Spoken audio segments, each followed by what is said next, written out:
म्हणा सगळ्यांनी, टीचर शिकवतायत ना.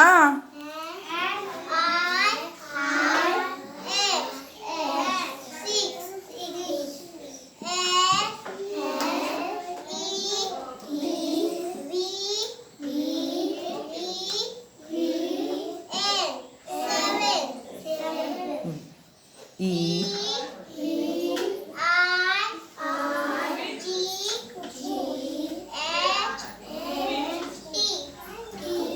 8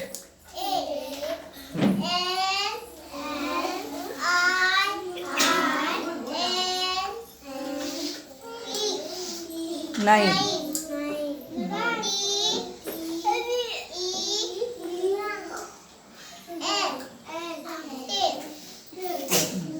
समजलं का? विचार मुलांना, समजलं? उद्या सगळ्यांनी पाठ करून यायचं, स्पेलिंग सांगायचं. 1 to 10 ची स्पेलिंग पाठ करा. करणार ना सगळे? विचार.